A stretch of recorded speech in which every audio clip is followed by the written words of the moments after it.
All right, what's up, YouTube world, Facebook world, whatever you might happen to be watching this on.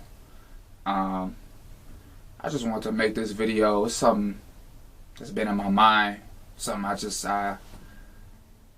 I pay attention to a lot, and really this video is kind of for me just as much as it is for anybody out there watching it, because I found that, I have certain thoughts that replay in my head a lot over and over and over again, stuff I constantly think about. And in the past, I got a couple older videos on this channel. When I make the videos about them, I spoke on them and posted it and put it out there. I don't think about it anymore. It's like I freed that space up in my mind to be able to think about allow other thoughts to come in, new stuff to come into my head. So, this is just one of those things I feel the need to get out there. To free up my own mind, but I do sincerely hope somebody else can get something from this, or it resonates with you in some kind of way. But I just wanted to talk about words really quick. The power of words. Your words have so much power, and I know that might sound like a cliche saying, or you heard it before, but I don't think most people really understand the gravity of it or the depth of it. As a kid, anything is possible. Magic is real, and you grow up and you say, okay, magic isn't real. Like, oh, but you are mistaken. It's very real. But I'm not talking about magic in the sense of Harry Potter. I'm shooting shit out of wands and changing you into a frog or something like that. But when I say magic in this particular case, I'm talking about being able to manipulate not only your own reality, but other people's reality with the select choice of words that you use, how you use them, with contracts and things of that nature. So just to get a little bit more specific, let's see, so here's the perfect one, going right back to magic. We as kids, we learned how to write in cursive, right? I don't know if they do that no more really these days, because kids learning how to type and use technology, use iPads and iPhones before they can even write complete sentences in standard English. So I don't even know if they using cursive anymore for real, but not to get off topic. So we learn how to write in cursive, but don't we, and we say curse words, but isn't that what witches and warlocks and wizards, don't they put curses on people? So you put a curse on somebody, and we write in cursive, and we speak curse words. Don't witches cast spells? But don't we spell our words? To cast a spell, you have to spell, right? Or in one form of what can be considered magic is invocation or evocation. But to invoke is being vocal, to say something. You have to say the name. It's like if you don't actually say it, it's not real. It becomes real when you say it. Just like all these old horror movies you might see. Oh, say Candyman. Go in the dark room, look in the mirror, say Candyman 3 times, and he will appear. Or we say, what do we say? Speak of the devil, and he shall appear. You speak the name. You're invoking the devil by saying his name. You invoke the spirit of whatever is when you say a name or a certain word. You invoke the spirit of what's behind that, and it's levels to it. It's levels to it with this stuff, but it's so much power in words and so much power in a name. And in these ancient, especially in these ancient names, certain ancient words that are part of dead languages, so people don't really say them anymore. But English really is the ultimate, language of wizards. It's tricky.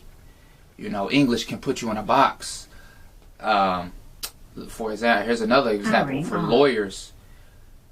Legalese truly is its own language. A Black's Law, the definition of a word in a Black's Law dictionary very much might not be the definition of a word, as we use it colloquially in colloquial English. For example, a person, I'm talking about a person. I'm a person. I'm talking to you. You a person. Talking to your little brother, sister. They're persons, right? People. You know, you wouldn't refer to driving down the street and you see a McDonald's. You wouldn't refer to that business as a person, right? Or some entity, some gigantic, you know, the job that you might have, the company that you work for. I'm here in Detroit. Let's just hypothetically say General Motors, right? Or Quicken Loans. Those are two biggest companies here. If you work for one of them, you wouldn't say, "Oh yeah, I'm working for that person," right? But legally, in legalese and law speak, a corporation is a person. If you're writing a contract and you put persons, you could be referring to a business, and you wouldn't be in the wrong for doing so.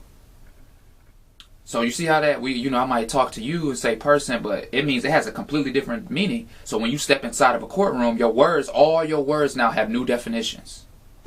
You think you speak in a language, but you a layman. You're a minor. Here's another one that has another definition. Minor. We think of a minor as someone who, a kid, or he's somebody that's under 18. But in law, you could be 50 years old and be a minor. A minor is anyone who hasn't, you could say, stepped up to the plate and taken responsibility for their estate. So you have a custodian, or an unappointed, a trustee that you never appointed, handling this for you because you don't know anything about that, right? And a lot of magic goes down in courtrooms. You know, that's some high magic. Like, all rise. The judge walks in. Everybody got to stand up. It's like giving a salute. You know, you're acknowledging this man or woman who's walking in here with the black robe, who, by the way, has the power to give you a sentence, who hands down sentences. So remember, again, we cast spells. You spell words, and a group of words make a sentence. The judge gives you a sentence that seals your fate, or can, depending on the type of judge, right? But then one of the administrators of the judge is the magistrate, a magistrate. You know, they don't come up with these names out of nowhere. The magistrate, and you could look up what the duties and responsibilities are of that person, but it just seems real, funny that that's what they would be called. A magistrate, right? And it was one more. I had it in my head. It's slipping my mind.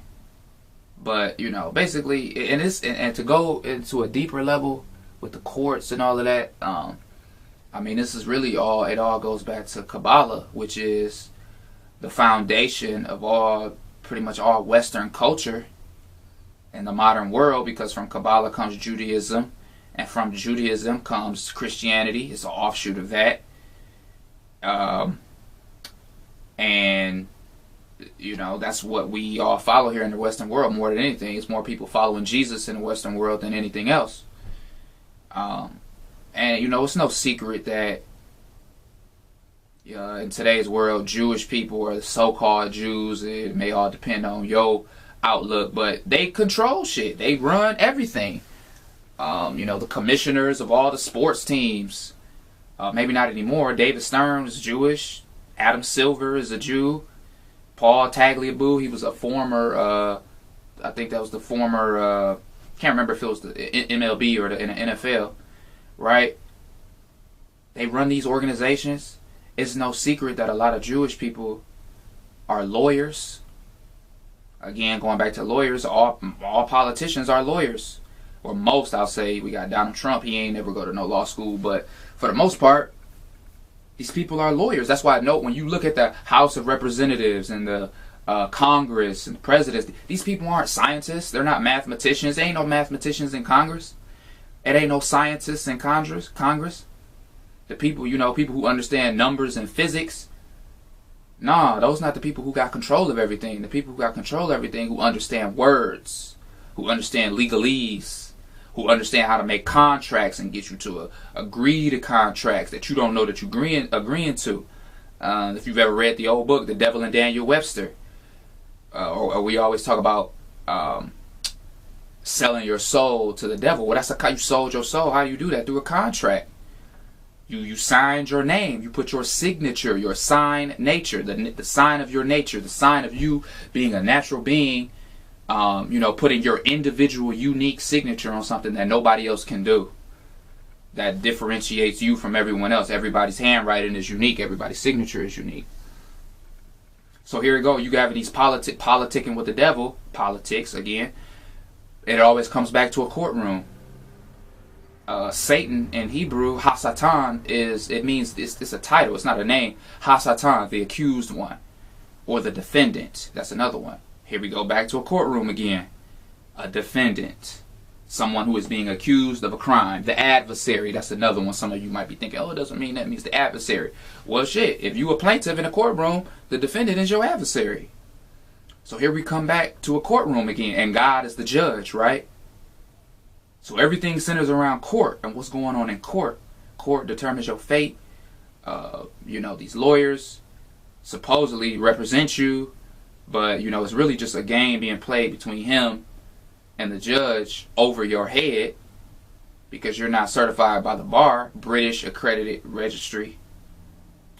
And yeah, man, I mean, this stuff is deep. It's the power of the power of your words count for so much.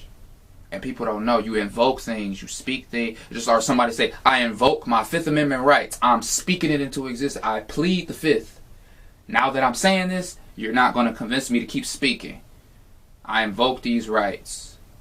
Right? Or at one point, I want to get right back to real quick before I forget. Speaking about the Jewish people and how all of this comes from Kabbalah, which is science and magic. Science and number magic and word magic combined. A lot of these so-called Jews, they control everything, but they have this science down and they understand the power of names. A lot of these, think about these names.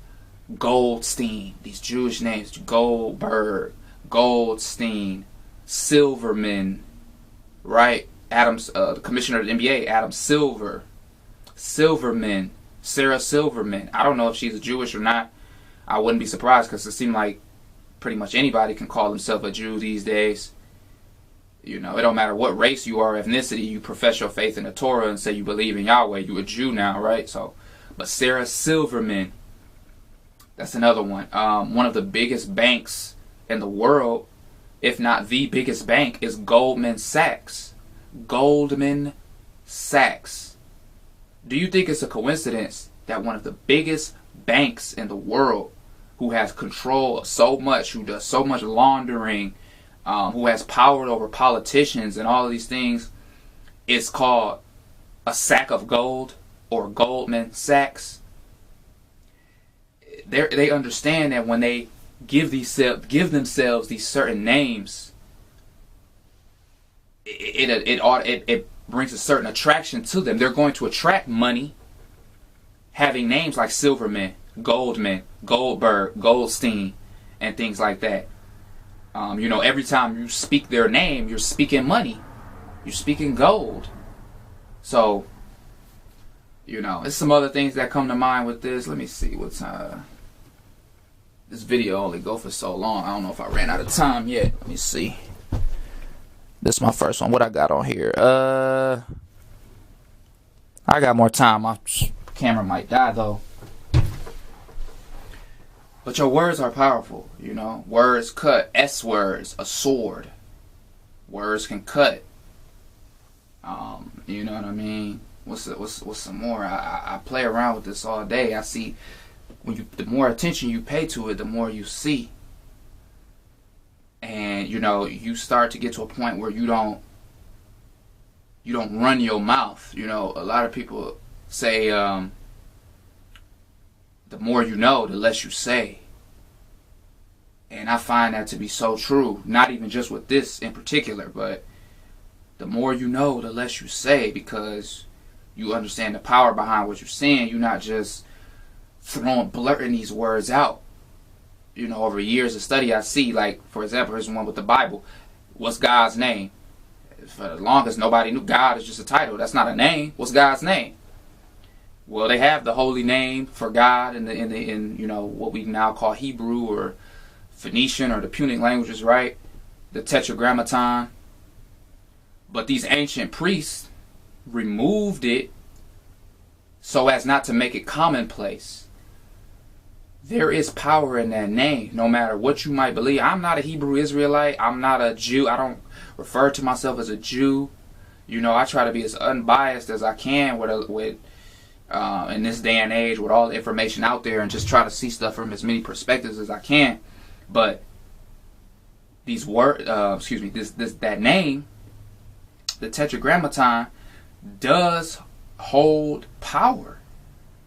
It holds a lot of power, and these ancient priests knew that, and they removed it from the scriptures for it to not become so commonplace. Because why give power to someone who would abuse it?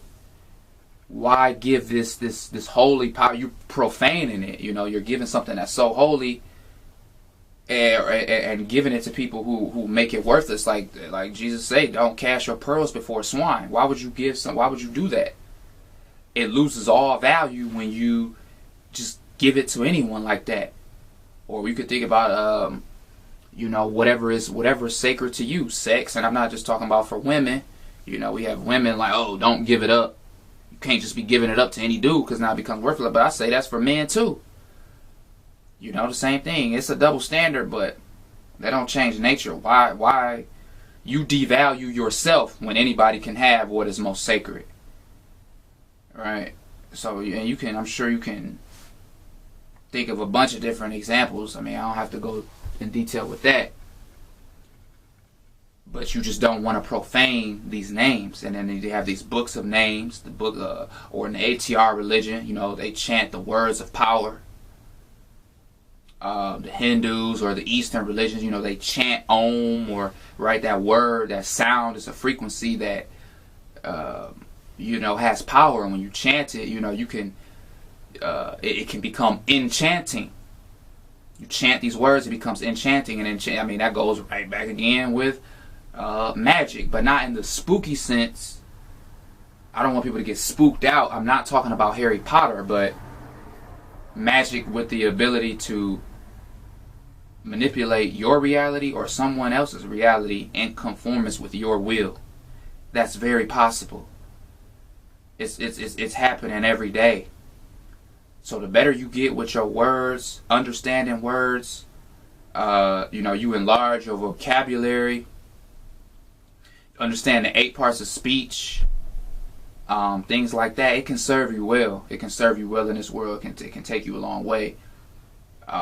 Not saying you got to be a lawyer, but I mean, as far as defending yourself, because you can get caught up, man. These prosecutors and these corrupt lawyers can catch people up on shit because they know you don't understand. They know you a lay person, and they can take stuff. They can take things away from you. Here's another one: attorney, right? Another name for a lawyer is attorney, but the definition of attorn is to transfer property from one party to another.